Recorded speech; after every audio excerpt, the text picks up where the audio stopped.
for his blessing, and then we'll turn it to Peter and to George. And I'll introduce the topics after His Eminence gives us the prayer. Let us pray. God and Father of our Lord Jesus Christ, now as night approaches, welcome us who come here to honor you and your mother, the Theotokos. All creation rejoices in her, for from her your eternal Son took flesh to become one of us, just as he made her womb his throne, so may he sit enthroned in our hearts forever. Make us able and fit to receive him in this life, so that we may one day share in the same glory with which he crowned his mother. We beseech you to grant us this grace because of the prayerful concern she holds for us. For you are a merciful and loving God, and we give you glory, Father, Son, and Holy Spirit, now and always and unto the ages of ages. Amen. May I share a few thoughts before I give up my baton? Please, please. Thank you.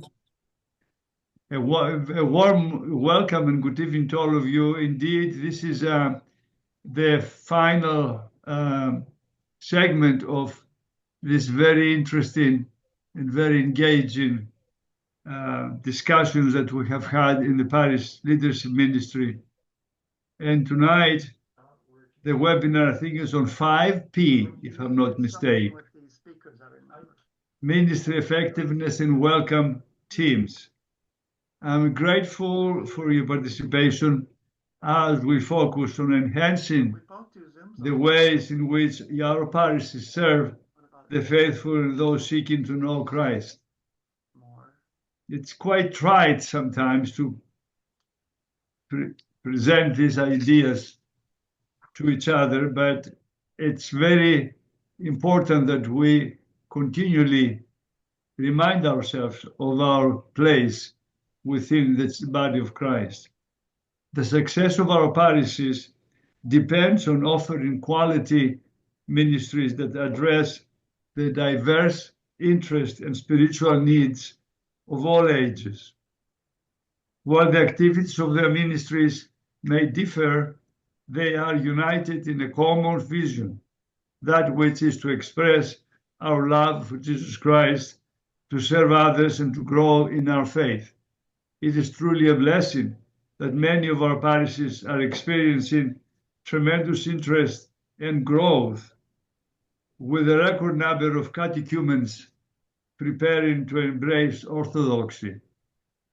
This places even greater importance on how we engage and support everyone who walks through our doors. We must recognize that our newcomers, the Orthodox Church, can be a very unfamiliar environment. This is why our welcome teams play such a crucial role. They provide the first impression and set the tone for a visitor's entire experience. It is essential that they are equipped with the proper tools and information to make people feel at home, guide them, and nurture their journey towards Christ. The Church is a family, and as a family, we belong together. Tonight marks, as already been said, the final Orthodox Parish Leadership Ministry webinar, but plans are already underway for the next year's offerings. We are very grateful for your ongoing interest and hope you will continue to explore the resources available online. Many thanks and my gratitude, especially to those who are at the lead, Steve Papas and Bill Marianis and Steve Tibbs, and those who are going to present tonight, and all of you. We are grateful for your ongoing interest and hope you will continue to explore the resources available online. Let us remember our ministry leaders are here to support and guide you as you strive to make your parishes welcoming, vibrant, and spiritually enriching. May God bless us all and each and every one of you for your dedication to do His work. And may you and your loved ones have a most blessed and happy Thanksgiving holiday.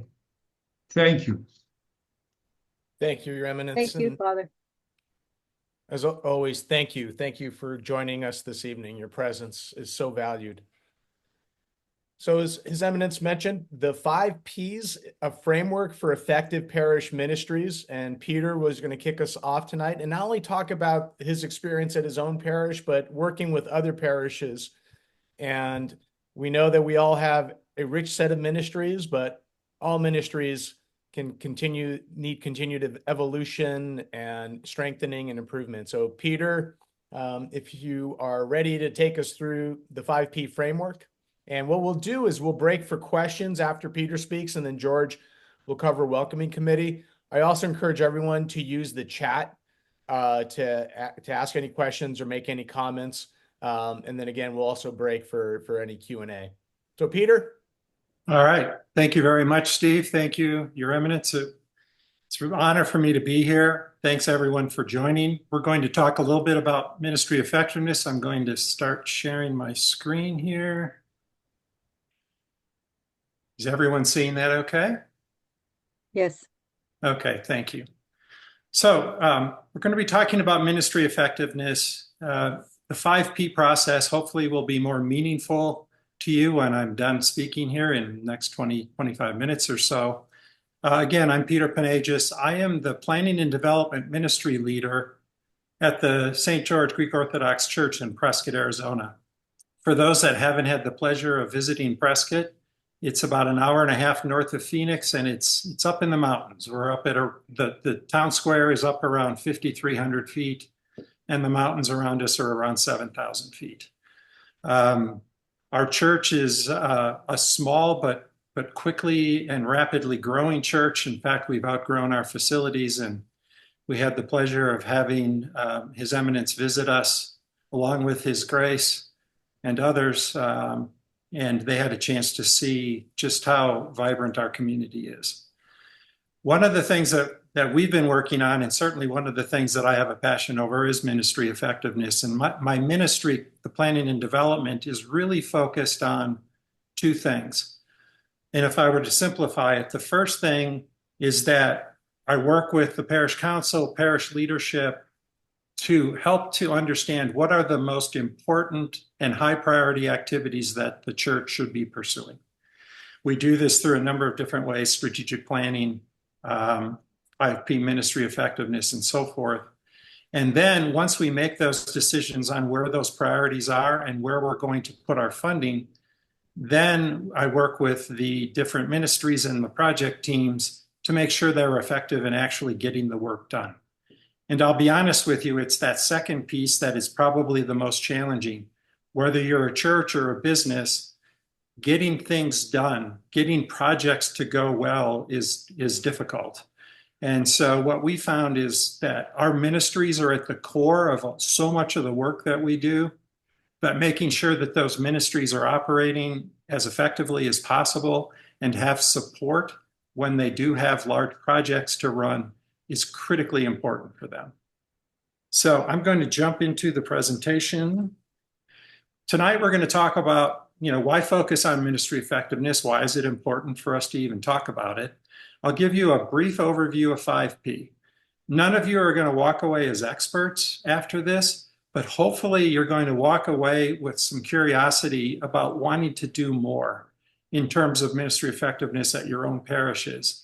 And if that's the case, then certainly I'm willing to talk with you and work with you as you go down the journey of working through 5P and making your individual ministries more effective.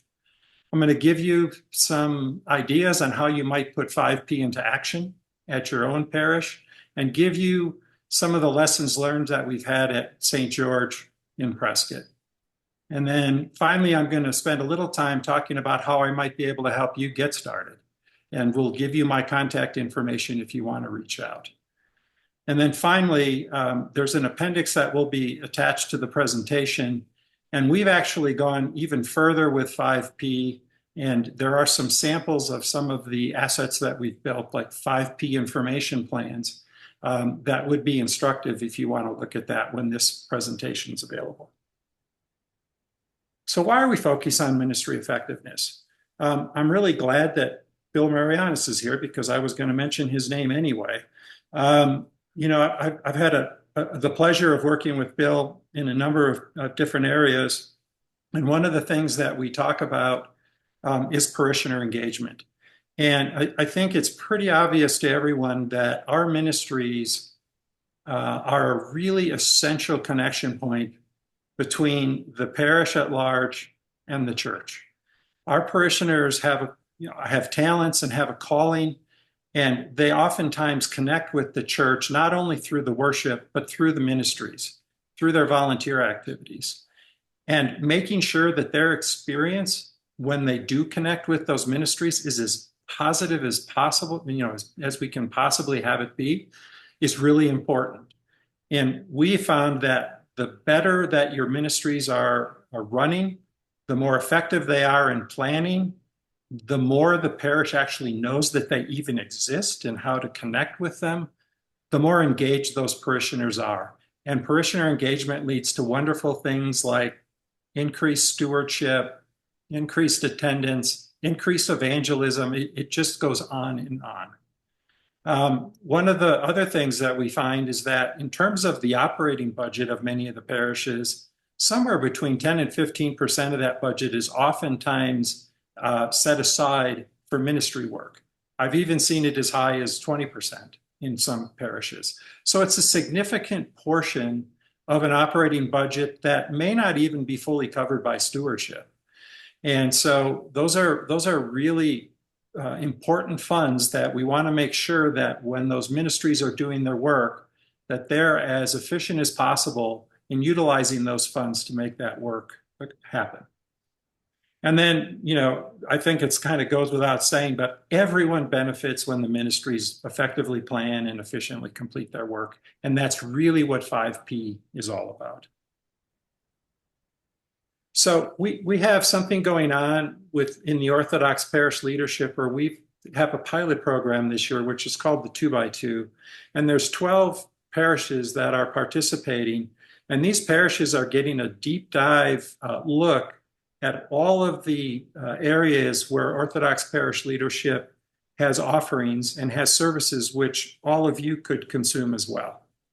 And we ask those parishes to rate in terms of importance some of the areas that we talk about in Orthodox parish leadership. And you can see ministry effectiveness was right up toward the top. So these parishes recognize the importance of it. I think probably everyone on the call recognizes it, which maybe is the reason you're here tonight. And so, you know, giving it some airtime and not just assuming that parishes are operating effectively is really what we're going to talk about this evening. Just one anecdote for you before I go on. You know, I have an opportunity, whether it's at clergy laity or elsewhere, to talk with a lot of parish council members and so forth about their ministries. And usually I'll ask the question, how are your ministries performing? And almost to a person, the very quick reaction and answer is, oh, they're just fine. And then there's usually a pause, and oftentimes there's a follow-up statement of, well, you know, honestly, I'm not sure. And in fact, what I find is that even in our own parish, there's a lot of folks that don't even know how many ministries exist in our parish. When I first took over the ministry that I'm running, I asked that question to several members, and most of the parish members and most of the parish council members thought we had 12 ministries. In fact, we had 33 ministries at that time. And so it just gives you a little bit of a view of the fact that ministries are not always visible, not only to the parishioners, but actually to even the leadership of the church. And 5P would certainly help to address some of that. So what you have in front of you here is the 5P Ministry Effectiveness Guide. And this is really what is at the core of 5P Ministry Effectiveness. The 5 Ps, as you can see in front of you, are written across in the multicolored rectangles. So we start with purpose, people, plan, presence, and performance. And I'm just going to spend a minute or two on just the top level of these so that you can understand kind of the core of the 5P guide. Purpose, you always start with why. And certainly our ministries need to start with why as well. Not only why that ministry exists, but also how that ministry helps to enable the why of the parish. And typically for most parishes, the reason they exist is to, in some form or another, bring people closer to God.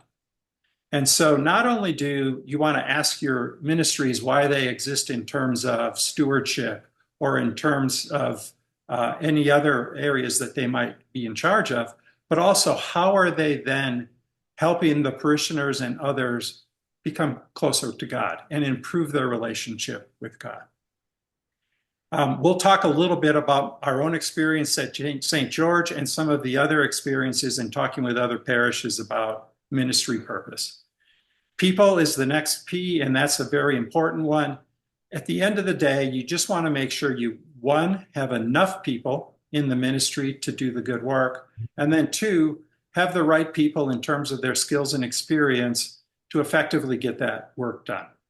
We're going to need support from clergy and from the parish council. There's a lot of stakeholders when you think about a ministry, and you just want to make sure that all of those stakeholders are not only informed about everything that's going on, but feel enabled, especially the ministry and the ministry leaders and ministry members feel enabled to get their good work done. The third P is under plan.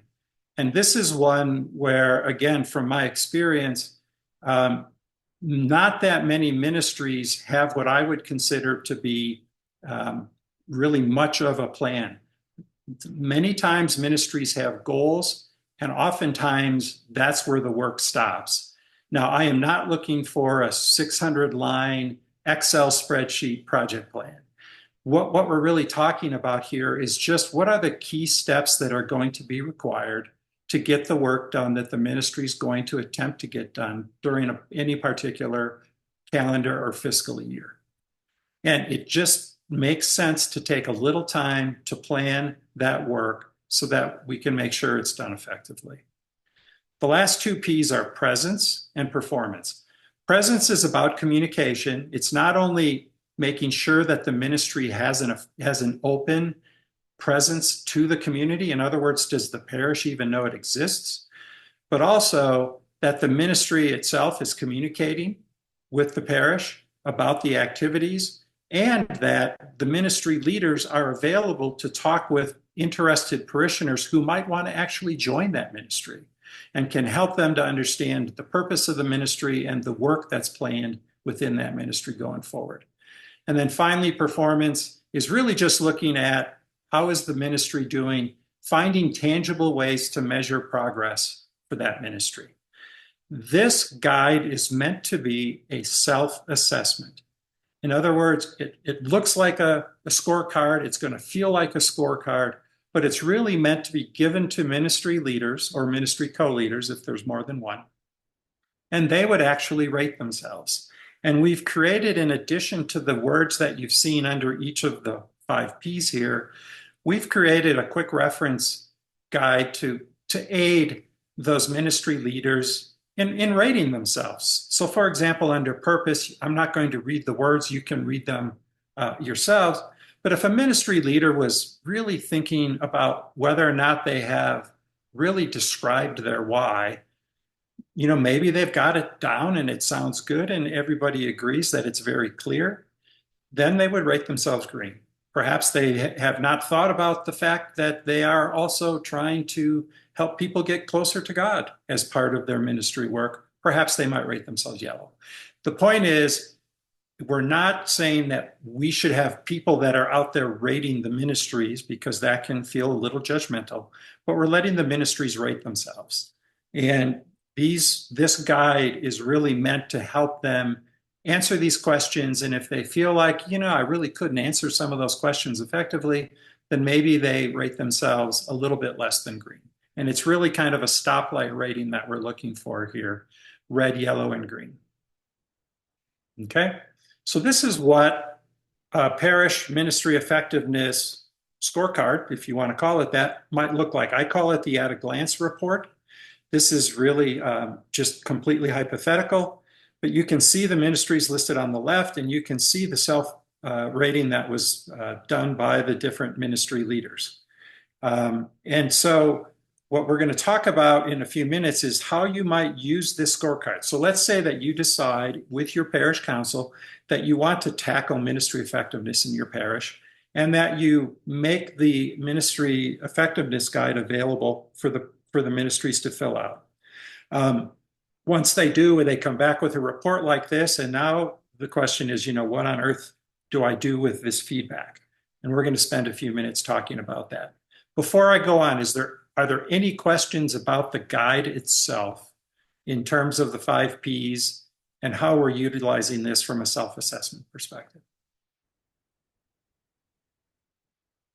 All right. If you have questions, please feel free to either chime in or to send a chat message. So a little bit now on the practical application of the 5P. So here's a few things that I want to talk about before we actually get back to the at a glance or the scorecard report. Absolutely, please ensure that you have the support and committed buy-in of your parish council and other church leadership before you go down the path of ministry effectiveness. And the reason I say that is because in most parishes, there's a parish council ministry liaison role. And it's a really important role.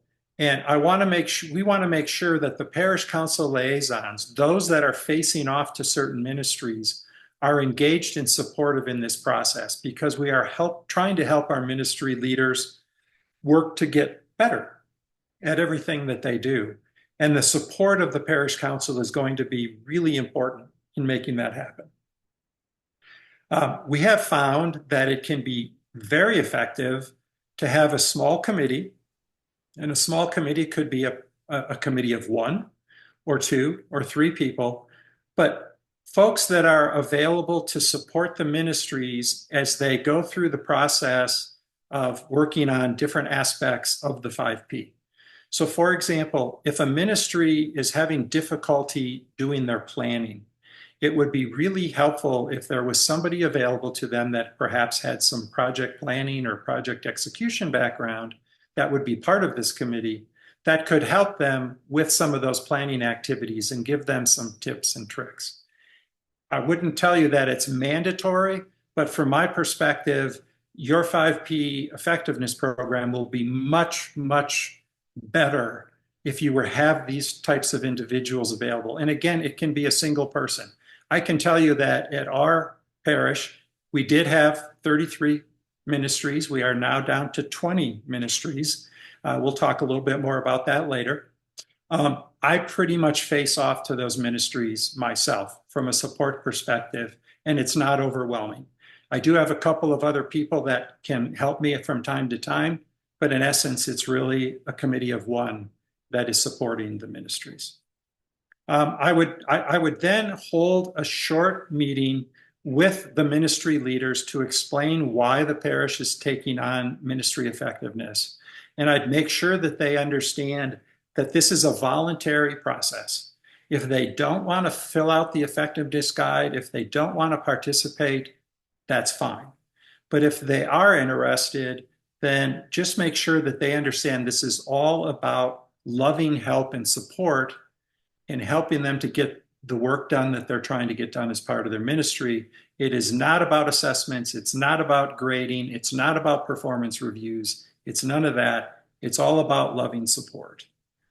Then you have the ministries fill out the effectiveness at a glance report, and then you can use that report, and that's what we're going to jump to now, to actually start to target some things that you might want to look at. So I'm going to put that same ministry at a glance, effectiveness at a glance report up. If you would look at the blue rectangle around Christian education with the number 1 next to it, you'll see that in that particular case, they had a red dot for people. And from my perspective, there's a lot of ministries that struggle to get enough people from time to time, enough volunteers to get the work done. And so I would immediately want to meet with that ministry leader to talk about what their people challenges are and to see what perhaps the parish council or others could do, or maybe we just do some kind of an announcement after a divine liturgy to say that here's a ministry that is in need of volunteers. Oftentimes, ministry leaders will sit quietly without enough people to get the work done and won't really talk about it. And so nobody really knows that they need that help. They're telling you through this way that they need that help, and this is an opportunity to help them with that. Now, there's also the green boxes with the number 2 next to it. And you can see in both of those boxes under purpose, there's a red dot. Here are ministry leaders or co-leaders who are struggling to understand what the true purpose of their ministry is. And honestly, that should be where you start, is really understanding the why.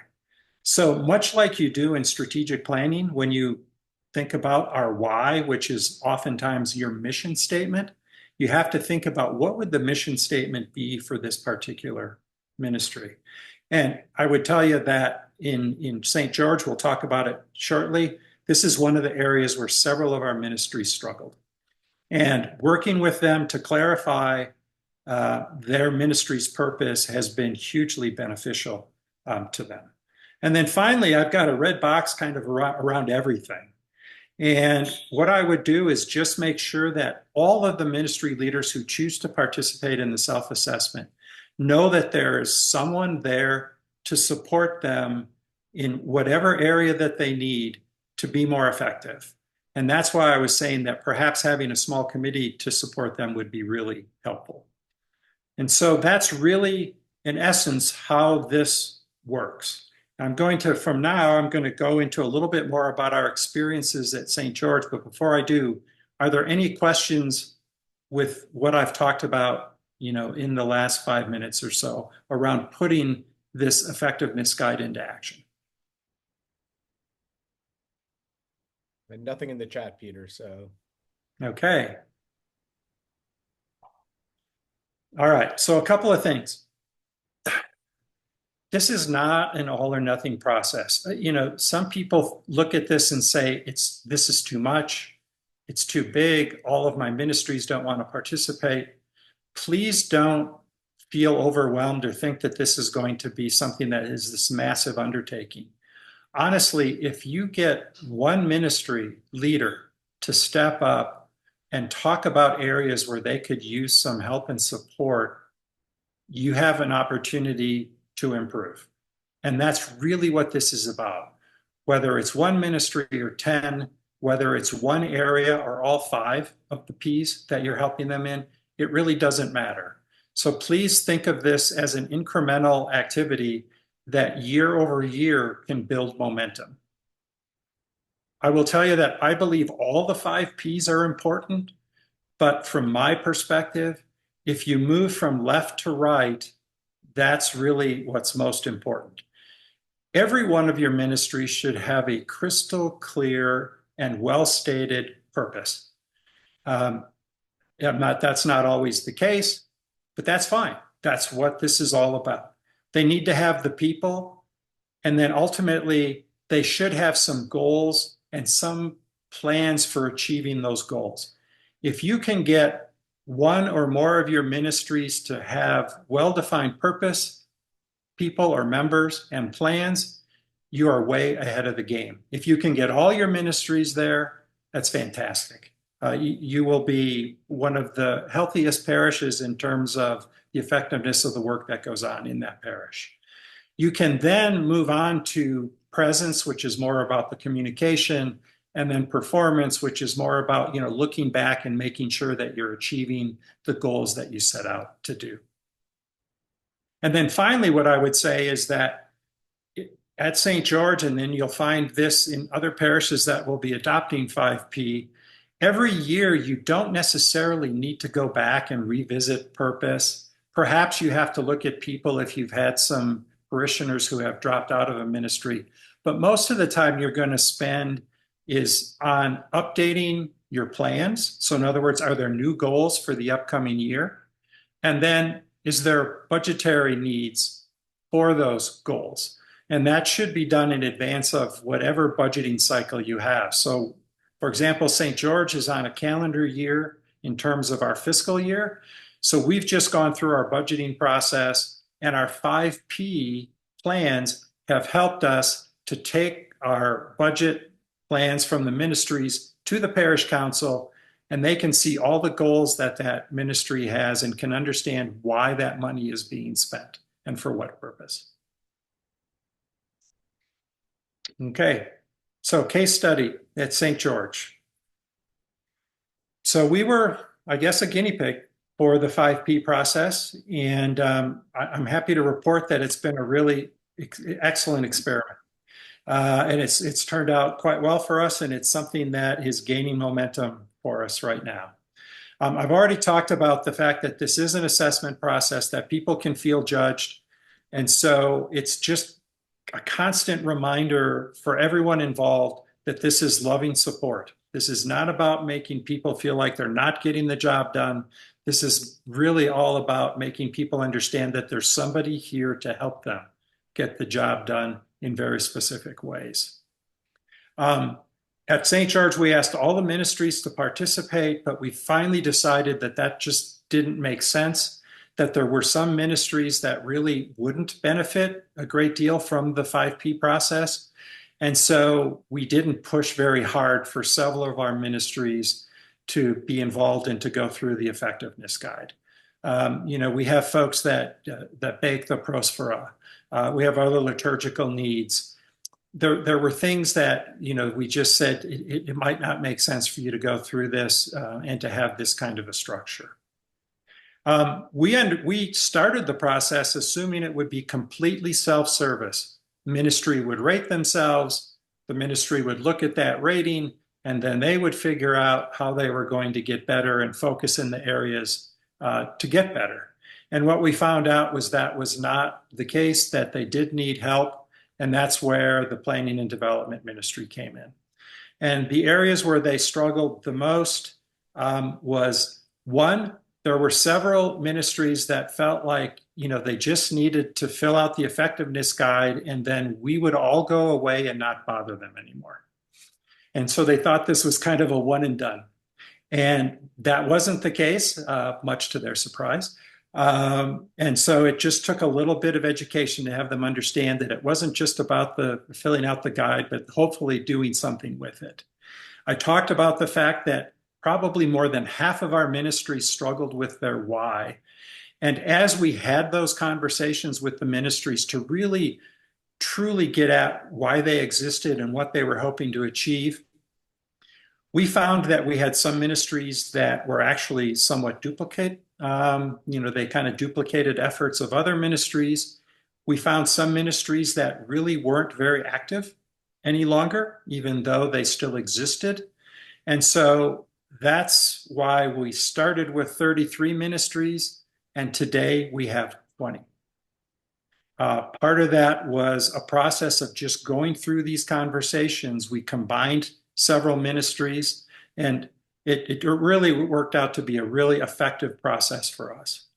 And then finally, I talked about the fact that creating plans is not necessarily the easiest thing in the world, but we really are just looking for simple tasks that maybe have a date next to them, that they could break down a goal into 5 or 6 or 7 simple steps, and then kind of lay out how they're going to get that goal done.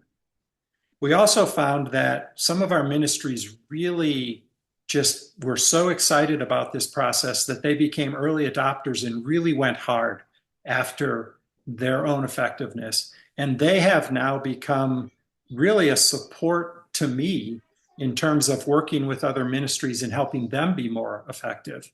So it's almost like the process is kind of feeding on itself, and it's self-propelled because these ministries that have gone through aspects of this are now helping others as well, which is really a great thing to see. And that happens in our Council of Ministry meetings, which I'm on a meeting, Bubba. I'm in a meeting right now. which we hold quarterly. So not to get through all, I don't want to read all of these, but a couple of ones that I wanted to point out. The parish council ministry liaison role, I would expect most of your parishes have that role as well on their parish council. What we found was that role was not well understood by the parish council liaisons themselves. In other words, they didn't really understand what their responsibility was. But most ministry leaders didn't even know that they had a parish council liaison. And so we spent a fair bit of time helping to define that role for the parish council liaisons. And then actually at the council of ministry meetings that we hold, and at those meetings, each ministry leader is given an opportunity to talk about the good work that they've done in the past 90 days and the good work that they have planned for the next 90 days.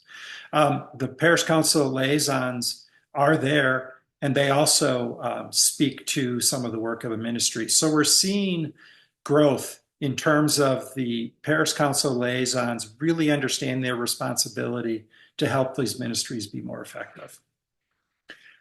We certainly have more cross-ministry communication than we've ever had. We have, I would tell you that we've discovered that we had some potential collisions ahead of us if we hadn't had some of the conversations in our council of ministries meeting in terms of some of the planned activities that our ministries had. We were either conflicting in space, like there was a hall within the church that we were going to utilize for two different purposes at the same time, or perhaps two ministries doing very similar work at the same time. And then obviously they found out that that was occurring and they were able to resolve that. And then finally, we found our budgeting process this year was incredibly tight. The budgets were good. The goals were associated with dollars. And the parish council was very clear in what that money was being spent for. And the last thing I'll mention is the second to the last bullet. We honestly ended up creating a communications team coming out of the 5P process. I'm not saying that your parishes would have to do the same, but we found that our ministries were so hungry for help in terms of their communication to the parish that they wanted us to put a communication team in place in support of those ministries, and that has gone very well. As I mentioned, I have a lot more material in the appendix. I'm not going to have time to go through that tonight. So that will be something that when the presentation is made available, I would encourage you to take a look at. There's a lot more depth in what's there. If there's other questions? Yeah, Peter, there are certainly a lot of, first of all, compliments on the presentation, and we've got some really good, rich questions. I know we want to take about 5 minutes and then have George take us through the welcome team ministry. Then we can also finish up with any additional questions. But Nick had asked about festivals. I'm going to park that just for a moment, and we'll talk about festivals as a ministry. And Nick was just curious as we go across the metropolis and parishes in our metropolis, what some of the current thinking is there. Bill Marianis had a great question, which is, what do you found, Peter, are some of the successful practices in the parishes in your pilot to help recruit engaged volunteers, since so many ministries struggle with building their teams, the people piece there, right? And encouraging people to participate in the ministries. Yeah, so thanks for the question, Bill. You're right. I mean, we all suffer from that. I don't know if it's the 10-90 or the 20-80 rule, but 10% of the parish does 90% of the work. And trying to drive out more volunteers is difficult. We start that honestly as part of our stewardship, which is something that's near and dear to Bill's heart, stewardship program, and make sure that there's a couple of things. One, that on the pledge card, we not only, of course, talk about monetary pledges, but we talk about time and talent, and make sure that people understand what ministries are available to them in terms of volunteering. We have a short description of those ministries available to them. And we didn't print it again this year, but last year we had a pretty effective ministry guide that not only had the ministry leader's contact information, but had a lot more depth in terms of what that ministry was all about. The way the 5P can help enhance that is those ministry leaders can also then talk about the work that they've done over the course of the past year, and they can also talk about the work that they have planned in the coming year, so that if a particular parishioner has a calling and it kind of matches with where the goals are for that ministry leader, they can connect. We actually follow up with the ministry leaders when somebody checks a box for their ministry on that pledge card, and make sure that they reach out to that parishioner and find out whether or not they really want to be a part of the ministry, and hopefully encourage them to join the ministry and be a part of it going forward. That's something that we just started last year, and it was very effective, and we'll be doing it again this year as well. Great. Thank you, Peter. Got a quick question from Robert. How granular do you take the assessments? Do you recommend taking the assessments, for example, in the youth programs? Do you take it down to the Goya Hope Joy level, or do you do it at the youth ministry level? How deep and broad do the assessments go? Yeah, so we typically started kind of at the broader level, so that top level. But honestly, it's really kind of up to the ministry leader to take it wherever you want to go. So we call it, we have a ministry leader, co-leaders for church school, and our youth program is under that, Goya under that. And if that particular ministry leader wants to do work that's at that granular level, then that's how far down we'll go. We really do leave it to that ministry leader to decide at what level they go. Certainly, we like to see goals and plans at the granular level so that we understand what's going on across all aspects of a particular ministry. Excellent. Great. Thank you. This is a question that we can probably spend the remaining 30 minutes on, but let's see if we can kind of bring it down to just a minute or two. And it's actually regarding festivals, and Nick, who is in the throes of festival preparation right now in the desert, is curious as how the festival concept is holding up across the metropolis. And Nick, I don't know if you want to, we talk about the festival concept as a ministry, or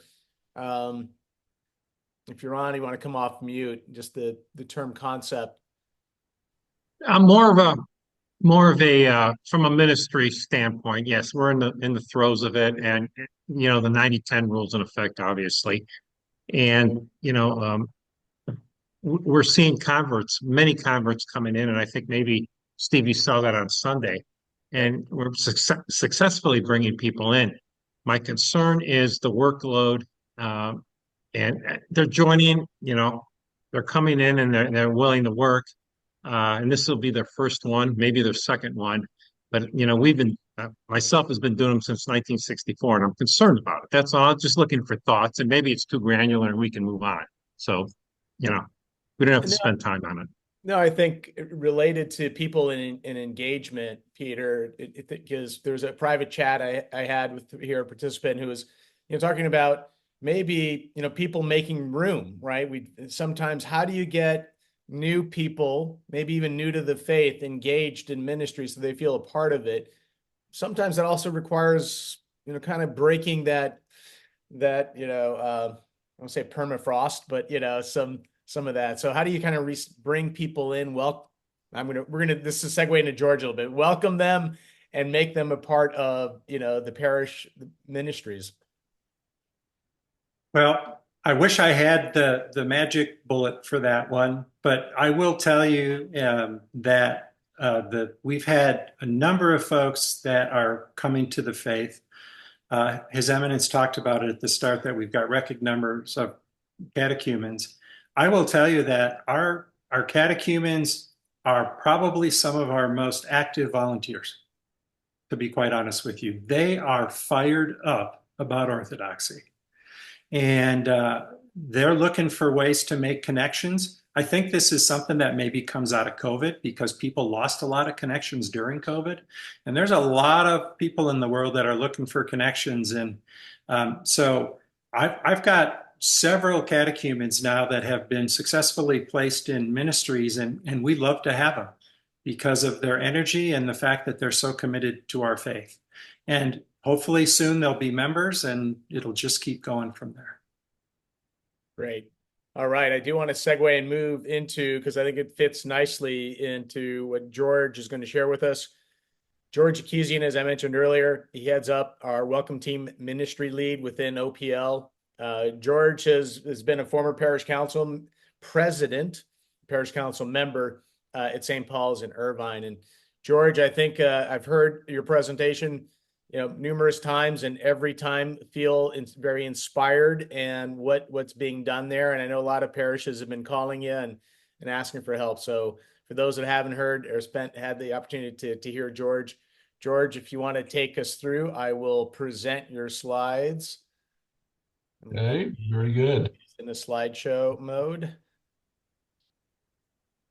If you would like to do your intro, let me get this up. There we go. And hopefully we're seeing it. Let me put it into slideshow mode. What did it say? Allow for 1 month. Bypass the bypass. That wasn't in my slide. That was an odd one on the share. Hang on. Okay. I've never seen that warning there. Well, I see the forest between the trees here, right? I think I'm sharing. Oh, I see. That's my desktop. Let's see. Are we being hacked by the Russians? Yeah. Yeah. Hopefully. There it is. There you go. Great, very good. Let's see if I can get this into slideshow mode. Perfect. Okay. Okay, let me know when you're ready. I'm ready. You want All to? right, great. Yep. Thank you so much, Steve, for the introduction. Let me begin by saying our Welcome Team ministry, our Bible verse is, welcome one another, therefore, just as God has welcomed you for the glory of God, which is Romans 15:7. Your Eminence, Reverend clergy and parish lay leaders, I am truly honored and excited about the opportunity to share with you how to build a Welcome Team ministry. I have served on the Welcome Team at St. Paul's for 15 years and coordinator for the past 5.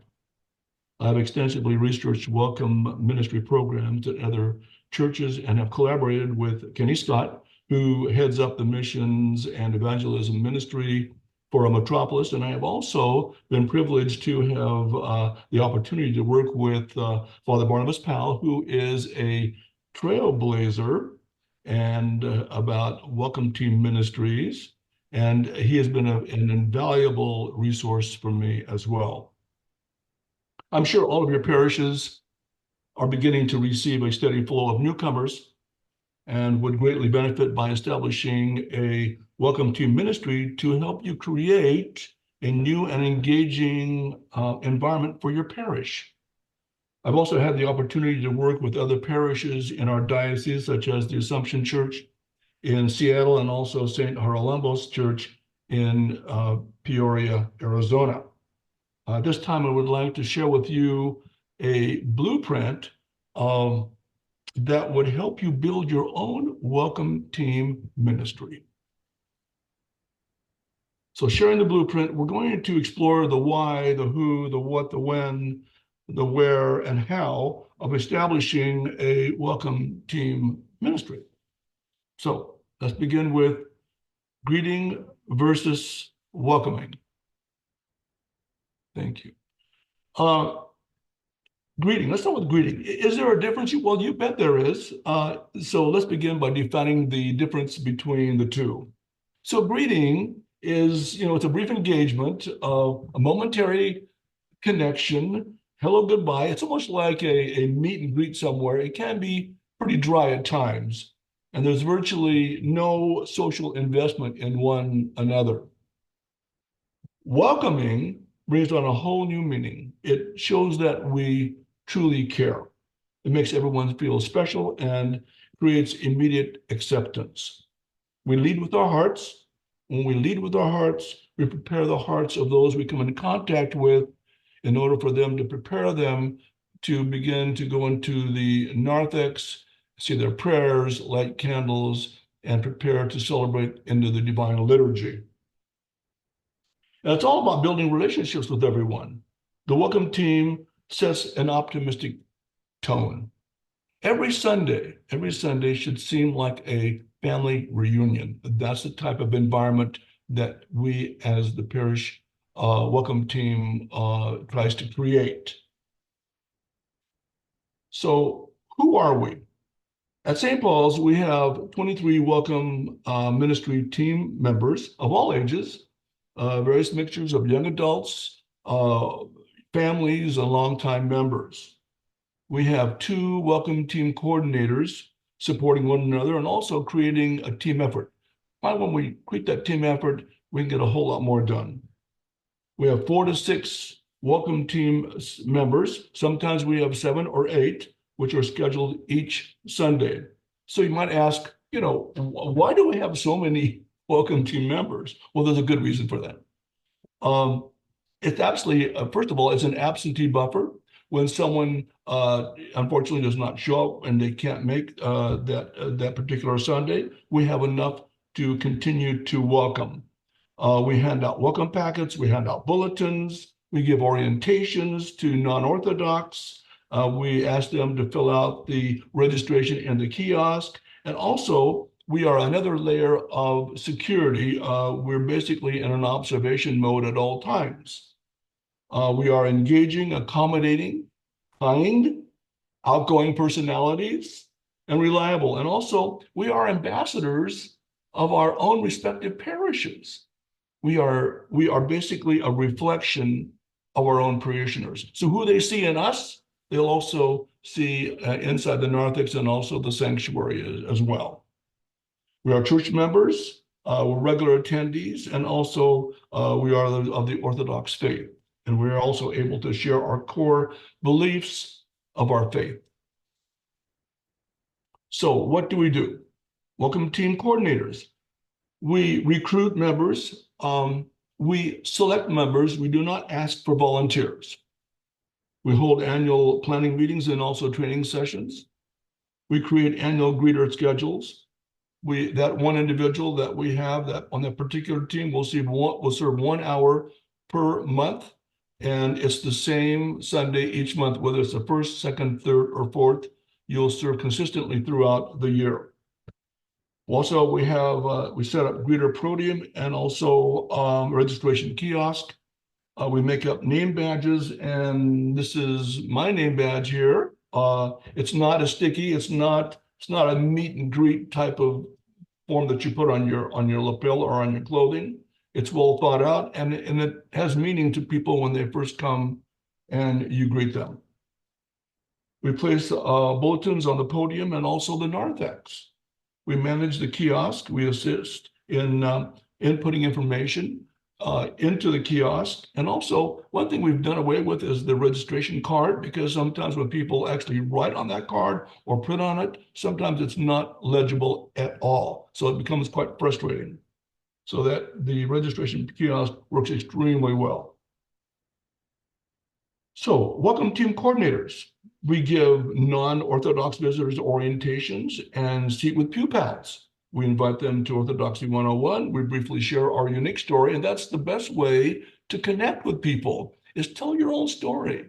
Because what's going to happen is they'll start telling you their own story, and then all of a sudden, it's a way of communicating and connecting. Not only that, when someone new comes to St. Paul's, what we do is we introduce them as well to the other team members, which creates an immediate acceptance. They go from an individual to becoming a part of a family. We escort them into the narthex. We seek out parishioners to sit with, called, again, pew pals, and we invite them to fellowship as well. So you can see what's going on within the context of the welcome team. We assign attendance counter and we'll use a clicker. We attract 3 time segments within the Divine Liturgy. We have at the beginning of doxology, We also, at the end of the gospel and also at the end of the communion prayer. We encourage team members to attend coffee hour and connect. And you know what? You never want to see anybody sitting by themselves during the course of coffee hour. You go up to them. You can seek someone out who might have a commonality with them, whether it's ethnicity, age, whatever. We confirm visitor follow-up emails sent by the office. So as soon as they place the information into the kiosk, that goes into the Breeze system, and then on the following Monday, an email is sent out to all visitors, which gives the website and certain links to our various ministries. And at the end of the week, I end up calling them up and saying, "Hey, how are you? I'm George Akesian. It was great having you at St. Paul's. By the way, did you happen to receive the email that was sent by the staff?" And they can either say, "Yes, we did receive it, and that's great," or else, for some reason it might have gone into spam. And so therefore you try and get the correct information to them as soon as possible. You ask them if they have any questions. How was their experience? And they keep it short, sweet, and to the point. And all of a sudden they all start talking and give you all the information that you want. So, and you end up by saying, "Hope to see you on Sunday." Keep it real simple. So what do? Welcome team members. We're faithful in attendance on scheduled Sunday. Of course, we have church attire, Sunday best at all times. We contact the guard or the coordinator if security or first aid concerns. Again, we're another layer of security. We observe all attendees. We engage if there are some concerns. If something's not right, and they don't want to engage, we usually end up calling or contacting our security guard. If you don't have a security guard, you can certainly contact one of the ushers and let them know and basically go into an observation mode. We don't allow backpacks, and basically that's our church policy. We're not singling anybody out, so that works really well. Unless, obviously if there's infants, we certainly understand that situation with a backpack. We notify actually coordinators in advance of any absence and also greet with a smile, welcoming words, remembering names. It shows you really care, because when you remember a name, it's something that nobody else does. They always say the first impression is the best impression, or I would say the second impression is probably better than the first impression, because the fact when they come around the corner the next Sunday, if you remember their names, they're going to say, "How did you remember my name?" And all of a sudden, that's how you really connect, because nobody else does that. And it is easy to do once you get the hang of it. And we also hand out weekly bulletins as well. Welcome team members, welcoming new visitors. We encourage visitors to fill out the information on the registration kiosk or complete it for them. We offer a welcome packet, which includes a bulletin, and also that's part of our orientation as well. So let me share with you the welcome packet that we have at St. Paul's. This welcome packet is first size. It has welcome on the front of it and has the photo of our dome inside our sanctuary. And when you open it up, we have Father Steve's card, and also we have Father DeGay's card. Along with that, we have a bookmark that says, "Make love your aim." And then we have two pamphlets in the back. One is "What on Earth is the Orthodox Church?" The other one is a timeline of church history. These two pamphlets alone sold out like hotcakes. I shouldn't say sold, but they went like hotcakes, so to speak. During the course of our Greek festival, we had church tours, and we had a booth outside the front doors of our parish, and we couldn't keep these in stock. In addition to that, we also this packet was formulated by our parishioner engagement team called PET team. And we also developed a pamphlet, basically has some basic information with a welcome message from our parish priest, Father Steve. What is the Orthodox Church? This is my first visit. What should I do? What if I'm not Orthodox? What is the primary service like? Can I receive communion? I'm not Greek. Is that okay? What is the art on the walls? Can kids participate? Do you worship the Virgin Mary? all about our parish, some ministry information. Thank you for joining us. We have a QR code in the very top. It's very straightforward, and it's a great piece to share with non-Orthodox. What's really great is the fact that this is our church bulletin, okay? And believe it or not, it fits right into the packet, and you give them the information, and here it is, and we're off, as they say, to the races. Okay, so this is a nice packet to have. It was well thought out. The team did a great job on it. We keep attendance count. We give attendee forms to the coordinator in order to keep track. We invite to fellowship. We introduce church members. Basically, know your audience, know your parishioners, know their ethnicities, know their names, know their families. So therefore, when someone new comes to your parish, you can certainly introduce them to those individuals, and you could basically the same in ethnicity, culture, background, and so forth. So it's almost like a matchmaking service according to Orthodoxy. So when you start connecting people in fellowship, all of a sudden it becomes a beautiful moment. So welcome team members welcoming new visitors. So we offer helpful information. If families, we tell them about the Sunday school. We give them a booklet, and here is our booklet that we give out to those new parents that come to St. Paul's. It's basically the St. Paul's Church School Parent Guide 2024-2025. It's well thought out. Great job, and both Steve and Eve Tibbs had a great deal to do with this booklet. Also, if there are infants, you inform them about the facilities. Escort them to the nursery. Let them know where that's at. It's almost like an open house in a way. Let them know that where everything is at.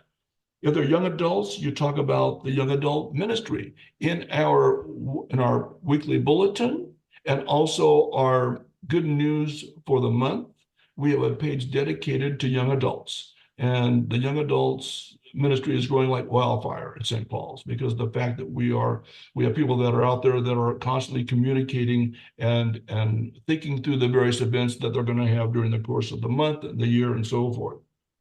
If there are seniors, share about the ambassador ministry and accessibility to church premises. George, So, we've got about 5 minutes because I want to leave enough. There's some wonderful. Okay, I'm just about to make sure we can fill. Thank you for informing me.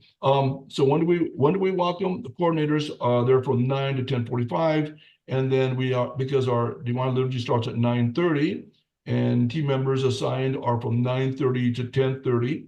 The welcome team may need to attend the Divine Liturgy. If someone needs to attend the Divine Liturgy, we have enough people on the welcome team to allow them to do that. Of course, we welcome at coffee hours, the annual Greek festival, church tours, and then other church events, and always on call. So where do we welcome? We welcome in the courtyard, and because it's important to maintain the sanctity of the narthex, it's got to be preserved at all times in order to have people pray, light candles. We can hold conversations outside. We're able to identify any developing security threats if that's the case. And obviously, weather is going to play a major factor in your ability to have welcome outdoors. Obviously, our podium is about 15 to 20 feet away from the church entrance, so therefore conversations do not leak into the narthex. Let's do this in the interest of time. Wait, how many more minutes? 4 more minutes. Steve, are we okay? Yeah, George, because I just have there's some good questions. I want to make sure that you have the opportunity to. So why we welcome you can see all basically why we welcome to treat attendees like family, to introduce Orthodoxy to non-Orthodox. We briefly review the packet, to leave the first impression is to the newcomers, and then also we warm the hearts for members and visitors for entering the church. And then we encourage attendees to get involved in church ministries. The welcome team is basically front and center, and we have a lot to do. We have a lot of influence in those individuals to allow them to become part of various ministries in the church. So it's a great, and of course, we also have demonstrate our faith by making love our aim. How we welcome, you can see those areas of before liturgy. I'm not going to go through all of them, all right? And then the next page is after liturgy. You can see those as well. It was great to see you. It was nice for you to join us. Have a great week. And then all the above basically give a feeling to people of being valued. Of course, how we welcome during coffee hour. And then the last page, the last one, you can see our photo of our welcome team with Father Steve in the center there.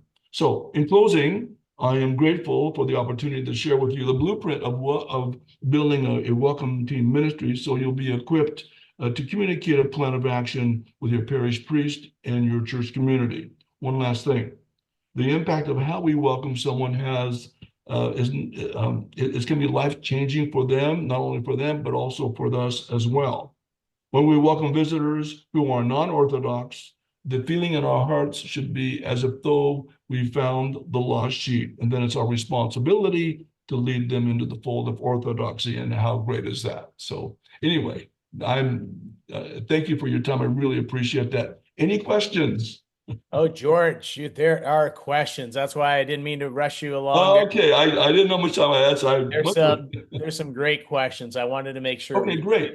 to have the opportunity. Okay. So without giving too many secrets out, you are well known throughout the metropolis and beyond about remembering people's names. What do you do to actually develop that gift and to kind of to hone it itself? So how do you train your team in addition to others to perform this act of welcoming? Well, first of all, it starts with the power of the Holy Spirit. Okay, that's where it starts, no doubt. And as I say, it's like finding the lost sheep, and that's when you place that importance on greeting someone. All of a sudden, it takes on a whole new meaning. When you meet someone, the most important thing you can do is to relate their name. If their name is Bob or whatever it may be, you look at them and maybe you might there's an association. I don't want to get too far into it, but you associate the name of something that stands out, that of their personality, of their looks, whatever. So you basically attach a name to something that actually stands out to them, and the more creative you are in that photo, in that vision, then the more likely you are to remember their names. And also, it's important that you write their names down and keep a diary in alpha order by first name. So I've got a ton of names, but it's a matter of reviewing their names as well. It doesn't so, but that's how basically I remember names. It's just to associate a name with. Again, I don't want to say it. It's just you're being creative in how you remember a certain name, and it's by association is what it is. So I'm sorry, go ahead. Excellent, George. Yeah, and I think we're all wired differently. I know Bill Navridi says he makes him repeat the name. I always like writing things down. When I write it down, yes. If there's a feature, like let me give you one example. Okay, there's someone that has a mole right here. And her name is Christine. Okay, so I see crystal coming out of that mole. Okay, so it's very descriptive, and all of a sudden when you see that individual, because that's the outstanding feature, there's a mole here. As soon as you see the mole, they know you remember the name. Okay, because there's a crystal that's sort of shooting out of it. Okay, her name is Christine. So it's things like that, little things that will help you remember certain names. So whatever it takes. And again, those are some of the things that I think of. So that's great, George. And some comments, if you've had a chance to look at the chat, certainly the great work that's being done at St. Paul's in Irvine that George, and his committee lead, the ministry that he leads.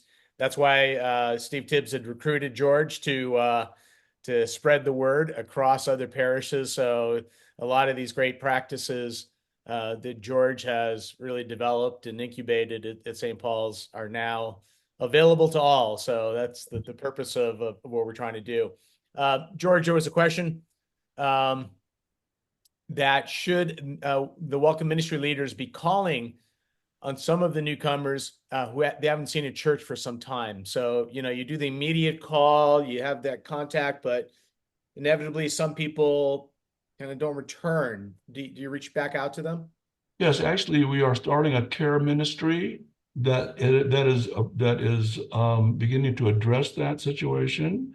And there are some people who have not been, attending church in a while. So basically, we are having two individuals team up together to make phone calls. We also have on our Philopticos board, we have associate members who are men, okay, and they'll be calling these individuals. They'll be on a calling, making phone calls to people who we haven't seen for some time. So it's becoming a team effort, not only with the welcome team, but also with the Philopticos associate members are going to be reaching out to those individuals.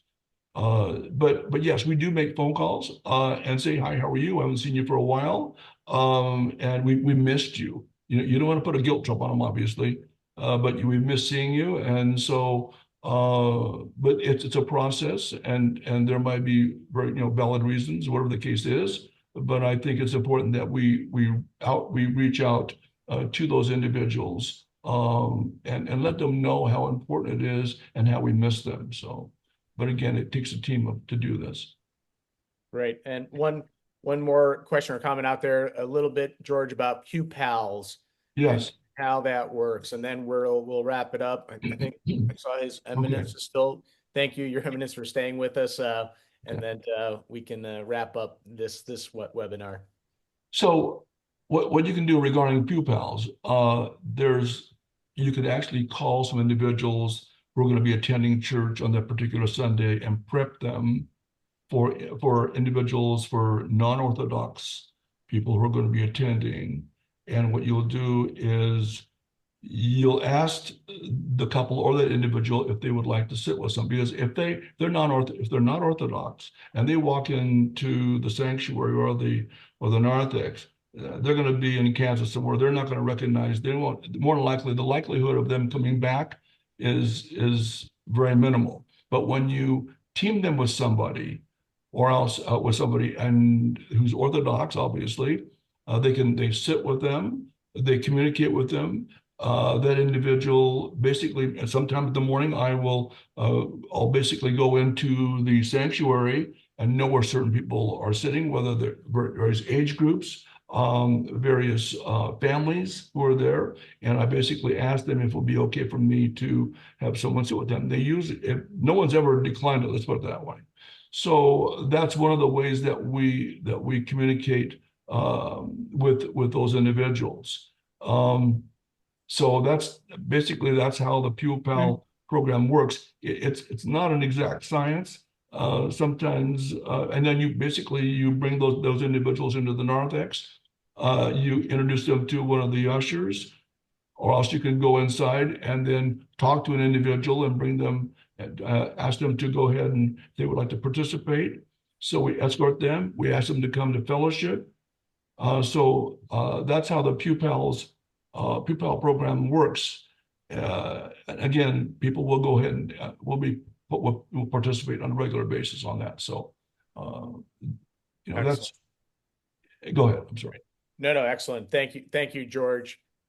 I think even from the comments, it's been clear. I know we've had you on last year, and through the 2x2 program, as the word gets around about the work that you've done.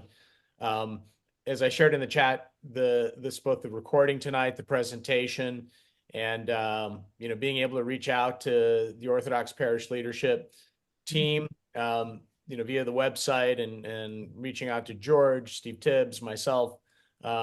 We will certainly make resources and any consultation available. Mm-hmm. So I know we've gone a couple minutes over. Steve Tibbs, I don't know if you wanted to say anything here before. Yeah, just one question. Thanks. First of all, for everybody, George is beyond phenomenal in remembering names. So I just want to state that, right? He's he's a mystic, unbelievable. But one question that comes up, and George, I don't know if you address this, and maybe you just do it in 15, 20 seconds. You're not greeting just visitors, you're greeting everybody, right? All current, it's like a love fest outside, but you might want to share that as well, because I don't know if that came up, that this is a welcome team for everybody that comes, all parishioners and visitors, correct? Yes, correct. It's for everyone. I mean, no matter whether you're a parishioner, you a visitor. I mean, no matter who you are, we greet everyone. And again, we're engaging. We don't stand behind the podium. We actually step out. We maybe start a brief discussion with them, give them a booklet or a bulletin. But again, we communicate with everyone. We embrace, I would say probably embrace, the culture is we embrace about 60 or 70% of the attendees. And that's just, they expect it. It's more like a family environment. So as I said, on the front of the podium, it says "Make love our aim," and that's basically what it is. So it's, yes, we do go ahead and embrace everyone, you know. So And that's why you're outside, not in the narthex. right, exactly. You can there's so many more opportunities to connect outside. Yeah. Again, Okay. weather may not permit it, but if you can, it's just an open area that you can really you know, have various types of orientations and discussions and things you can't do in the narthex. Let's put it that way. All right. Thanks, George. Yeah, sure. Wonderful. As always, Father Jim, thank you for not only joining, but staying up late. We welcome your presence also. Your Eminence, any closing comments? And then if you can bless us with a prayer, closing prayer. Very few closing comments. Congratulations to all the presenters. The topic is very, very contemporary and needed at this point to be discussed as they discussed it in this webinar. And I hope and pray that all of us will follow what both Peter and George presented to us, gave us a great deal food for thought for growing the body of Christ. Let us pray. Almighty, O loving God, this evening as we are prepared to celebrate the entry of the Holy Virgin into the temple, we ponder your Son's promise to come with you and dwell in the temple of our hearts if we love you. Grant us then the strength and understanding we need to love you as we should. Let your love for us in turn teach us how to be saintly and religious, patient and gentle, and constantly ready to serve you in our brothers and sisters, so that our love for you will be ever more perfect. We ask this of you by the prayers of the Theotokos, whose entry to the temple we joyfully anticipate. For you are a merciful and loving God, and we give you glory, Father, Son, and Holy Spirit, now and forever, and to the ages of ages. Amen. Amen. A blessed Thanksgiving to all. And apparently we're going to say Happy New Year as well, because we're going to see each other again next year. God bless you and have a wonderful evening. Thank you. Thank you, everyone. Stay tuned for 2025. Thank you, everybody. Thank you. Bye-bye. Thank you, everybody. Thanks, Paul.